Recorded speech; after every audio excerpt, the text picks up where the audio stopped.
Assalamualaikum warahmatullahi wabarakatuh. Alhamdulillah. Alhamdulillah. Alhamdulillah. Allahumma salli ala sayyidina Muhammad.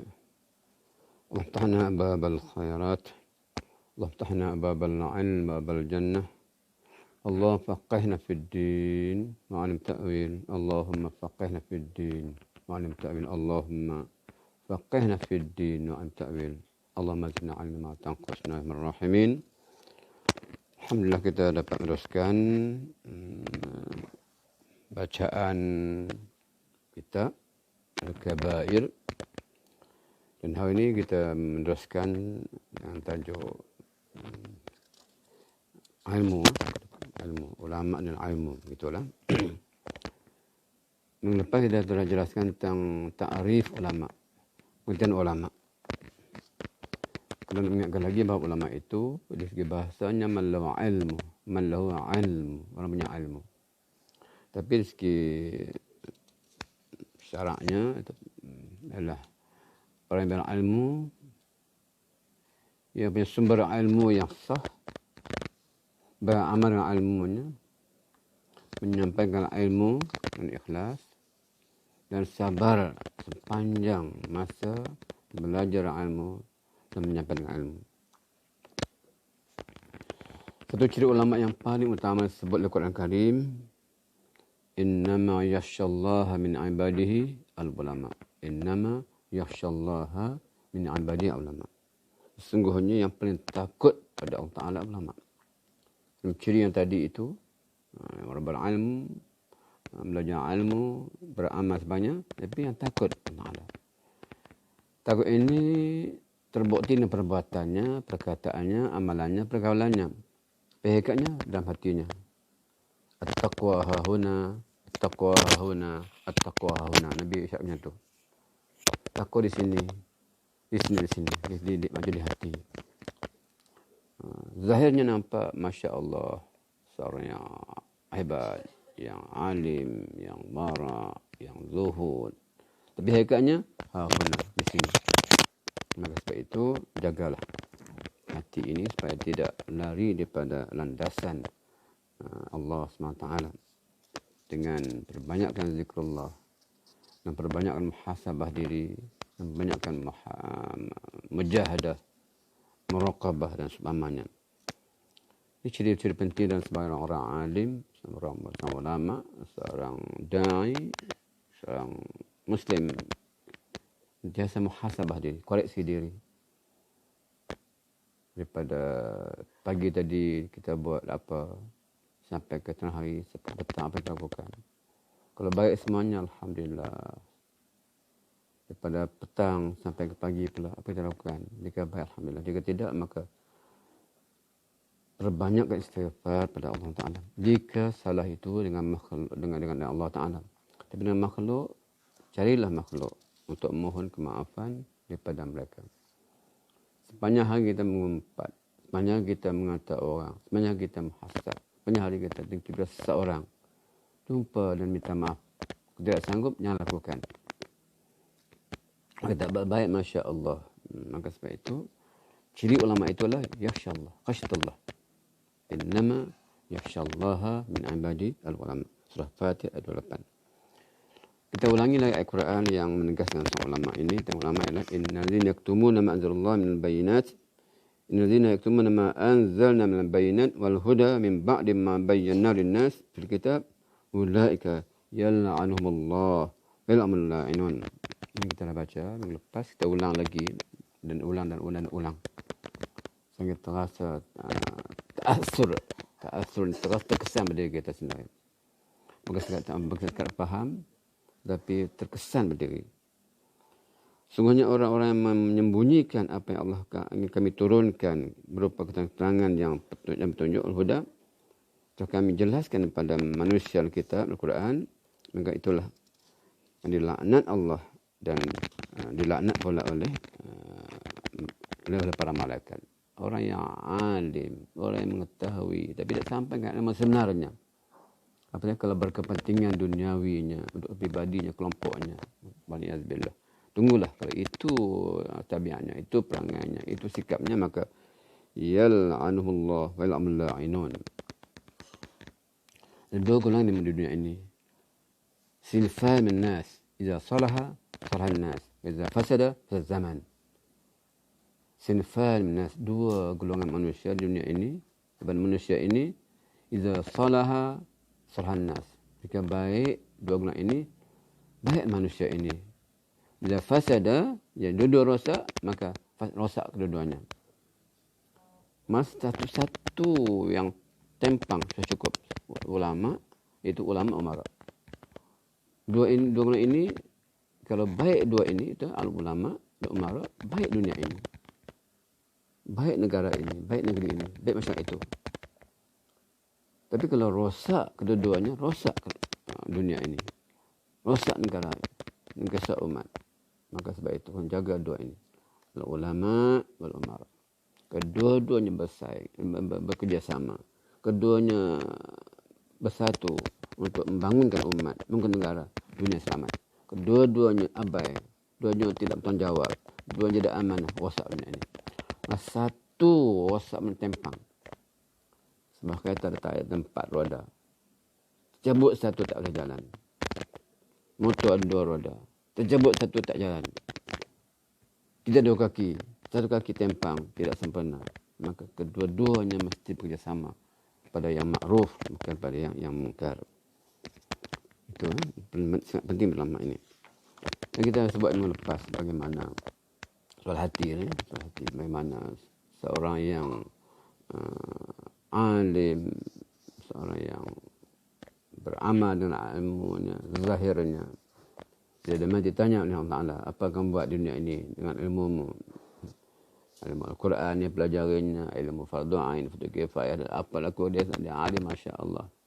Dia katalah, bila sebelum aku mati ini, masa hayatku aku gunakan ilmu fi sabilillah, mengajar Quran fi sabilillah. Allah kata, kazabta, berbohong kamu. Kamu buatkan nak bagi orang kata kamu pandai, kamu bijak, kamu qari, kamu alim. Ulqa fi an-nar, campak dalam neraka. Semana seorang yang banyak harta, dia mati tanya bagaimana habiskan hartamu, digunakan untuk infak fisabilillah, buat itu dan ini untuk kebaikan. Tapi Allah kata kazabta, bohong kamu. Kamu lakukan semuanya itu untuk orang kata kamu ni pemerah, untuk dapat jawatan, untuk dapat gelaran, dapat pujian. Ulqa finnar, campak neraka. Cara menyongsong, cara bertetiarat. Dan seorang lain pula mati syahid di medan juang, di medan perjuangan. Dia tanya, apa habis dengan hayatmu? Aku bergunakan untuk fisabilillah, untuk berjuang, mati syahid. Kazab dan bohong, kamu lakukan untuk kamu hebat, kamu hero, kamu jago. Awas, maka sangat besar ujian pada ulama-ulama ini. Maka sebab itu, ulama dan umara tidak boleh pisah. Pisah saja tempang. Allah rosak terus. Apabila kedua-duanya rosak. Saya akan terus mengulang-ulang hadis yang kita baca minggu lepas untuk peneguhan kita, untuk ingat. Satu hadis lain yang kita baca begini, yang man su'ila an ilmin fakatamahu uljima yaumal qiyamah birijami min nar. Siapa yang ada ilmu, bertanya tentang ilmu, orang bertanya tentang ilmu, su'ila an ilmin, kemudian menyembunyikan, tidak menjawab, atau tidak mengajar, menyembunyikan, terus mendiamkan diri, tidak menjawab, maka pada hari kiamat nanti kelak dia akan dipakaikan tali kekang daripada api neraka. Pakai neraka. Kenapa? Dia alim, tapi dia tidak dia menyembunyikan ilmu. Banyak konteks ilmunya, dia tak mengajar. Orang alim mesti mengajar. Alim kewajipannya mengajar. Orang jahil kewajipannya wajib belajar. Dan alim juga tidak sempurna kealimannya. Maka sebabnya sentiasa mencari ilmu. Kalau dia rasa dia alim, ada lebih alim lagi. Kalau dia rasa dia warak, ada lebih warak lagi. Kalau dia rasa dia zuhud, orang lebih zuhud lagi. Kalau dia orang dermawan, orang lebih dermawan lagi. Maka lakukan terbaik. Haqqa jihadih wajahidu fillahi haqqa jihadih wajtabakum. Allah pilih kita. Dan jihad al-mal, jihad al-ilm, jihad apa saja. Jadi yang kedua ilmu, sampai ilmu. Tidak mengajar, menjaga pendidikan diri, atau jual mahal dengan harga hadiah duniawi, atau memutarbalikkan hukum untuk dapat kepentingan diri, semuanya. Uljiya yaumil qiyamah bil jammin nar. Anda ambil jalan selamat dengan berhujah, wala tulqu bi adim li tahlukah. Jangan kamu campak dalam kebinasaan. Kamu cakap melawan pemerintah, mestinya kamu akan dihukum. Kamu cakap benar tidak betul, kamu akan sekian. Maka ada hadis yang masyhur juga.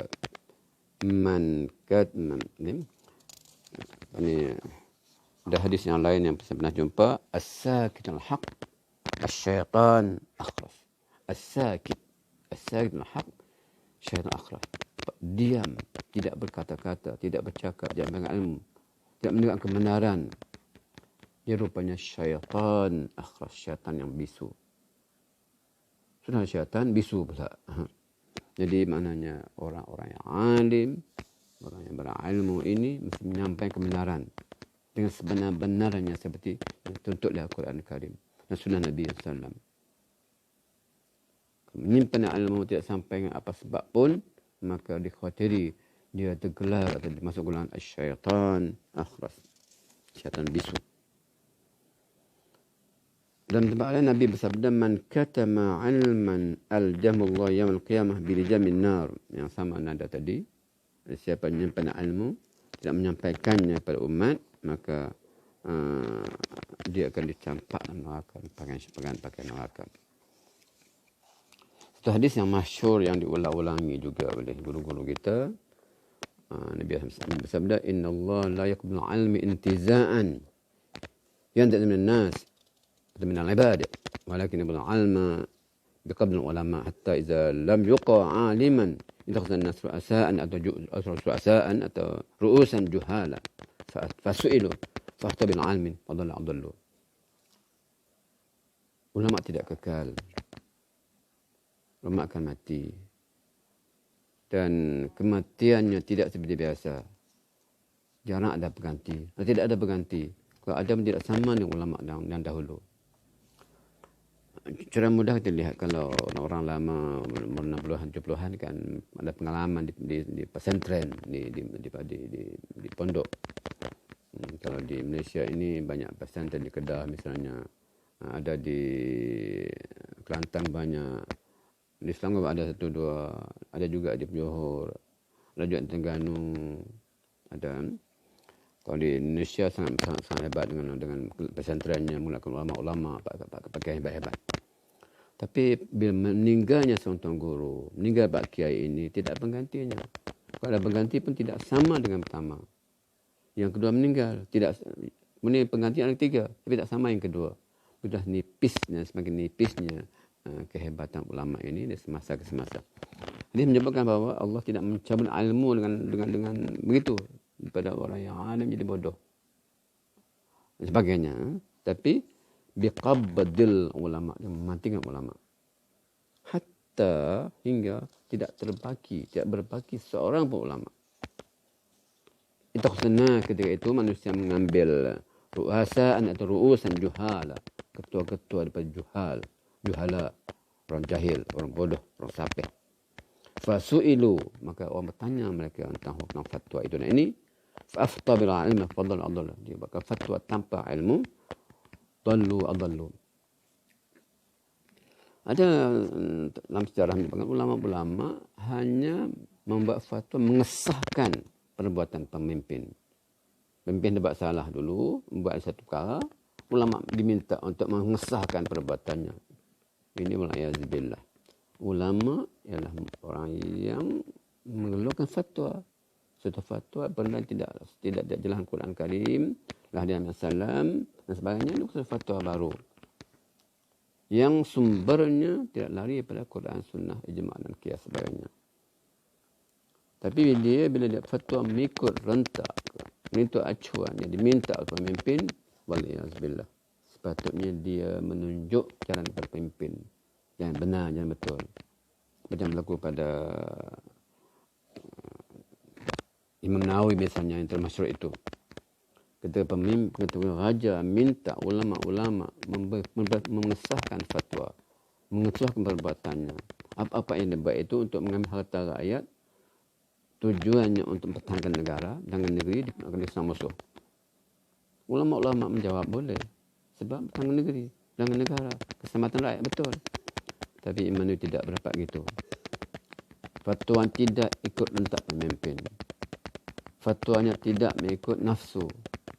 Dia menjawab pada pemimpin ketika itu, Margan Zahir, iaitu raja ketika itu, dan diminta, dibawa, dipaksa beri pandangan. Dia kata, boleh ambil harta rakyat dengan tujuan untuk mempertahankan negara dan negeri, keselamatan rakyat sebagainya, boleh. Tapi dengan syarat, tuanku sendiri kena korban harta tuanku. Yang banyak itu. Harta itu yang pada gulit-gulit tuanku. Dalam konteks hari ini, kalau potong gaji rakyat misalnya, maka potong gaji pemimpin dulu. Berhentikan kerja rakyat misalnya, maka kurangkan tenaga yang membazir dalam negara misalnya. Itu berada berkaitan. Ini peranan ulama. Ulama mesti menasihati pemimpin. Pemimpin mungkin dia tidak tahu. Mungkin dia kurang ilmu. Mungkin dia kurang itu ini. Tapi ulama mesti menasihati pemimpin. Berkaitan keselamatan rakyat, soal ekonomi negara dan sebagainya. Dia cerita tentang Abu Yusuf. Abu Yusuf ni murid pada Imam Hanafi. Imam Hanafi tidak bekerjaan-kerjaan. Imam Hanafi dipaksa menerima jawatan pemerintah dalam dua pemerintah. Itu zaman Bani Umayyah dan Abbasiyah. Dia tak terima sehingga dia dipenjarakan. Dan akhir sekali dia diracun dan mati dalam penjara. Tapi muridnya Abu Yusuf menerima jawatan pemimpin.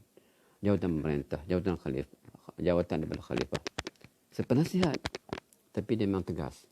Dikatakan ketika khalifah nak buat istana dengan harga sekian-sekian, sebagai contoh anda katakan saja 4 juta.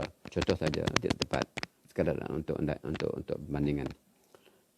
Begini, pemerintah atau kerajaan kita nak buat istana 4 juta. Dia penasihat, dia tidak diam.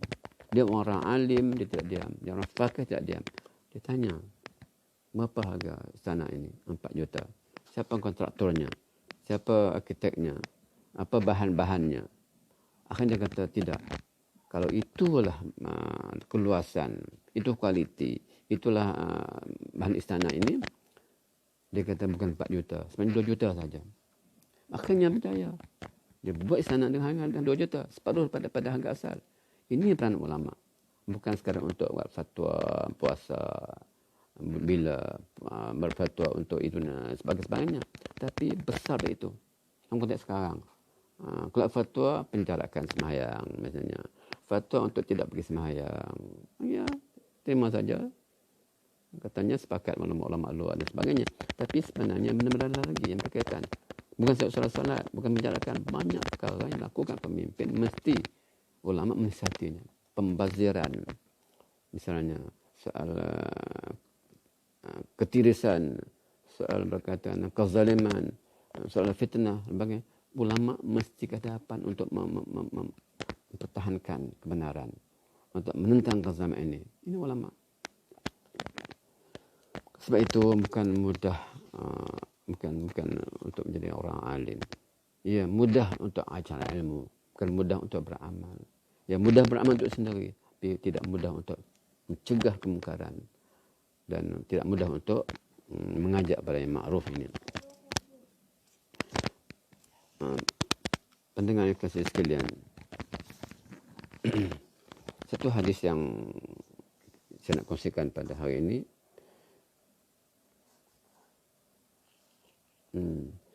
yuja'u bil 'alimi su' yaumil qiyamah fayuqdhafu fi jahannam fayaduru biqasabihi kama yadur himar birraha fayaqal bima laqita hadha innama tudina bika fayaqul kuntu ukhalifukum ila ma anhaakum anhu. Itulah yuja'u bil alimi su, rupanya ada alim su, Bukan kita main-main sebut orang alim jahat. Banyak ada sebut. Pada hari kiamat nanti kelak akan dihadirkan seorang alim yang buruk perilakunya, perangainya. Dia terkenal seorang alim. Apatah berjawatan pula dalam masyarakat. Apatah dalam negara. Tapi suuk perangainya. Akhlak jahat. Mulutnya celupar. Misalnya. Cakap tidak berhati-hati. Tidak perhatian soal hal haram. Soal pergaulan. Sebagainya. Ulama suuk. Dia datang pada yaumul qiyamah. Fayuqzafu fi jahannam. Kemudian dicampak ke dalam neraka. Waliyazbillah. Orang alim. Si alim ini masuk neraka. Alim su'. Orang alim masuk neraka. Dicampak neraka. Faiduru biqasabihi kama yaduru himar. Biraha. Dalam neraka itu dia diikat dengan rantai. Dia berputar, berpusing. Mengelilingi tempat ikat itu. Tapi seekor himar yang putar-putar mengelilingi kita ikat kambing ataupun lembu atau kerbau atau kuda. Jika dia ikat taitan, dia lari pusing. Menjerit, merawang begitu dalam neraka. Ini ditanya oleh murid-muridnya ataupun kita rakyatnya sebagainya lah. Dia kata, lima laqita hadha innama tudina bika. Kenapa kan jadi gini? Kamulah mengajar kami, kamulah berkhutbah setiap minggu, kamulah berpidato, kamulah menasihat kami semua. Kenapa gitu? Fayaqul, dia berkata kepada ulama tadi yang di dalam neraka, yang diikat dengan rantai, diikat di satu ikatan, dia pusing menjerit mana seekor haiwan diikat lari daripada musuh itu. Kuntu khalifukum ila man nahakum man'aunuhu. Aku tidak sama dengan apa yang aku kata. Aku suruh kamu buat baik, aku buat jahat. Aku larang kamu buat jahat, aku yang buat jahat. Oh, begitu rupanya. Murid-muridnya ke syurga, gurunya ke neraka. Rakyat awam masuk ke syurga, pemimpin masuk neraka kerana bercakap tak suka bikin. Lima taquluna ma la taf'alun. Lima taquluna ma la taf'alun. Kebenaran maksud inda Allah an taqulu ma la taf'alun. Allah sangat murka pada orang yang bercakap tidak berbuat. At-ta'murun nas bil birri wa tansa'una anfusakum antum tatlun kitab fala taqilun. At-ta'murun nas bil birri. Bahkan menyuruh manusia membir dengan baik, buat kebaikan. Batansawna anfusakum, lupa dengan sendiri. Antum tatlun kitab, membaca kitab. Afala taqilun. Ini amaran kepada pemimpin, amaran kepada ulama-ulama. Kepada siapa sahaja tentang amalan ini, ilmu ini, serta amal. Kita belajar ilmu untuk beramal. Saya ulang kata, saya hafal sejak zaman dulu, kata-kata dalam kitab Mantan Zubat. Mu'alimun bi'ilmihi ma lam ya'mal mu'azzabun min qabli ubadin wasan. Orang yang alim dengan ilmunya, tidak beramal dengan ilmunya, maka campak neraka sebelum dia penyembah berhala. Dia lebih awal masuk neraka oleh azbillah, maka berjagalah ilmu, beramal dengan ilmu. Yang alim, yang jahil masuk neraka kita tidak belajar. Begitu. Jadi berdoalah sentiasa di mana-mana waktu yang munasabah. Allahumma inni a'udzubika min ilmin la yanfa'. Allahumma inna na'udzubika min ilmin la yanfa'. Ya Allah, aku berlindung denganmu. Aku mohon perlindunganmu ya Allah daripada ilmu yang manfaat. Quran hafal, hadis hafal, petah bercakap, bab fatwa itu dan ini. Tapi tak manfaat dirinya kerana dia melanggar apa yang dia kata. Dia tidak melanggar apa yang dia buat. Larang orang makan riba, dia makan riba. Larang risuah, dia risuah. Dia larang orang lain. Larang cakap bohong, dia bercakap bohong. Larang fitnah, dia fitnah. Larang orang bergaul orang jahat, dia bergaul orang jahat. Orang alim bergaul orang jahat, orang fasik, dia jadi fasik. Tidak salah orang alim bersama orang fasik kalau tujuan untuk berdakwah, untuk mentarbiyah, untuk memimpin, untuk membetulkan. Tapi untuk menumpang fasik, maka na'udzubillah. Itu kata-kata yang saya tak pasti ingat sumbernya, tapi begini. Ni'mal umara ala abwabil ulama. Bi'sal ulama ala abwabil umara. Sebaik-baik pemimpin adalah pemimpin yang berada bersama ulama. Di pintu-pintu ulama maksudnya berada bersama ulama.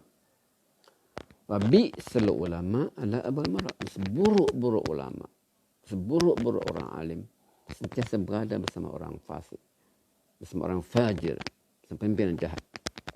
Mendekati mereka bukan membetulkan, tapi untuk mendapat tumpang sekaki istilahnya, atau untuk menyokong kemaksiatan mereka, untuk meredai perbuatan maksiat mereka. Maka itu namanya bi'sal ulama ala abwabil umara. Ni'mal umara ala abwabil ulama. Man ta'allama 'ilman li ghairillah aw arada bi ghairillah fadabawa min nar. Sama juga hadis tadi hadis Tirmizi. Man ta'allama 'ilman ilmu tidak kena Allah Ta'ala, atau sebabnya juga tidak mendapat redha Allah, tidak mengharap redha Allah, maka tempatnya makan minan nar. Maka sebab itu kalau Salban al-Syahid Salbana, setiap ucapan dia ringkas atau panjang kat di mana-mana, yang pertama-tama diingatkan pada orang tu, innamal amal binniyah, innama kullu imrin ma nawa. Ila akhirin. Fokuskan niat kita kepada Allah. Kita nak berkhutbah, nak bersyarah, nak berkempen, nak bertazkirah, berkuliah, atau menasihati, ingat kerana Allah Ta'ala. Bukan kerana untuk dihormati atau dipuja atau ada sebagainya lagi, atau dapat jawatan, mengampu lagi jauh. Maka sebab itu betulkan niat. Sayang daripada sekolah sampai ke universiti, sampai jadi pemimpin dengan ilmu yang ada, Masya Allah, penghujung hayatnya menyimpang daripada redha Allah, mendapat redha manusia, redha nas, waliyadzubillah. Kita tengok satu hadis lagi. Mibtaghal ilma yubahiya bil ulama aw liyumariya bis sufaha aw yuqbalu afidatun nas ilaihi fa ila an-nar. Fi lafdin adkhala Allah an-nar. Siapa yang menuntut ilmu untuk membanggakan diri di hadapan para ulama. Ini sedang berlaku. Dia orang alim A, si alim B. Alim A dia rasa dia hebat, dia komplain, dia komen, dia SCB. Sekarang lagi mudah. Gunakan YouTube, gunakan mana-mana macam media. Dan hari ini pula si orang alim A hentam B, tak betul nahu. Tak betul kaedah. Tak betul sikap, tak betul. Si alim bila tu B pula. Akhirnya pergaulan sama kita sama ulama-ulama. Itu satu yang berbahaya.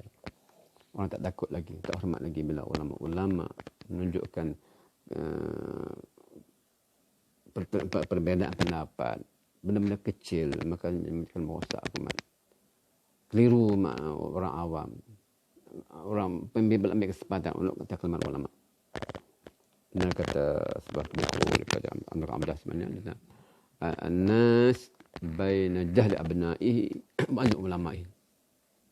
Orang Muslim, manusia di tengah-tengah kejahilan umat dan kelemahan ulama. Umat tak pandai, rakyat tidak pandai, rakyat jahil. Ulama pula lemah. Tambah lagi pemimpin zalim, rosak. Kejahilan umat, kelemahan, kedaifan ulama dan kezaliman pemimpin. Binasa dunia ini. Maka semua bangunlah. Para pemimpin jauhi daripada sifat zalim. Az-zulman yaumil qiyamah. Orang zalim itu gelap di akhir nanti. Hidup tak lama. Tidak lama. Pemimpin negara manapun, siapapun akan mati. Para Nabi juga dah wafat. maka mati itu, lepas mati nanti kamu semua, kita semua akan dibicarakan di yaumil qiyamah. Kalau baik in khairan faqadan insyaallah, wa insyaallah bisyarran. Pimpinan zalim, pimpinan menipu rakyat, haramul jannah, kita baca sebelum ini. Ulama yang khianat, ulama yang ulama yang tidak beramanah, finnar wal yazbillah. Kita dah jelaskan juga sebelum ini. Maka sebab itu, siapa yang berilmu untuk membanggakan diri para ulama atau untuk berdebat orang bodoh, dia orang alim, kamu tahu apa? Kamu bukan apa jawatan? Kamu belajar di mana? Aku sekian. Aku tulis buku sekian. Aku buat sekian. Apa sebab kamu? Berbodohkan orang bawah. Berbodohkan orang yang jahil. Atau untuk mengambil hati manusia, untuk pikat manusia, untuk dapat jawatan itu sebagainya, maka ulqiya finnar, dicampak dalam neraka. Alhamdulillah. Yang sombong. Kibriya ridai kata Allah Ta'ala. Sebab kembang itu aku punya. Siapa ambil sifat sombong ini, ana bari'u minhu, aku lepas sifatnya, macam tidak ada barang Allah Ta'ala, tidak sebab lain. Nah, fariqun fil jannah, fariqun fis sa'ir. Dua tempat. Imma jannah, imma nar. Cukuplah untuk begini rasanya. Yang kita tengok lagi berkaitan dengan ini. Sebab itu tidak perlu banyak perbahasan, pengkajian. Ada alhamdulillah, tapi cukup memandai bahawa kita mengamanah Allah Ta'ala. Pemimpin dengan tugas tanggungjawabnya, ulama tanggungjawabnya. Dua orang ini. Kalau ulama mesti bersama membangun umat, membangun negara. Pemimpin kena dengar nasihat ulama. Ulama kena amanah dalam menyampaikan nasihat. Ada sebab tempat alam bahawa di dunia jika ada orang alim yang amanah, pemimpin yang adil, orang kaya yang dermawan, ahli ibadah yang berdoa secara ikhlas, aman dunia. Pemimpin yang adil, ulama ikhlas menyampaikan ilmu dengan amanah, orang kaya raya, orang jutawan yang dermawan, ahli ibadah yang berdoa untuk kebaikan, selamat. Dunia kita tidak aman sangat. Malah tidak aman bila katakan pergaduhan antara pemimpin, merebut kuasa dan sebagainya. Dan sedangkan dia tidak mampu untuk melaksanakan keadilan. Dia mahu juga berkaitan jawatan. Ulama yang mengambil tempat di dalam masyarakat. Ada tempat, bukan ada tempat.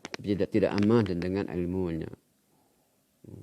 Orang kaya yang punya harta daripada sumber haram, tidak menggunakan jalan yang halal, maka tidak ada abid yang berdoa rosak. Kita akan lahirkan insan yang pemimpin yang adil, ulama yang amanah menyampaikan ilmu, orang kaya yang sumbernya halal dan digunakannya halal, dan ada ahli ibadah yang berdoa untuk keselamatan umat.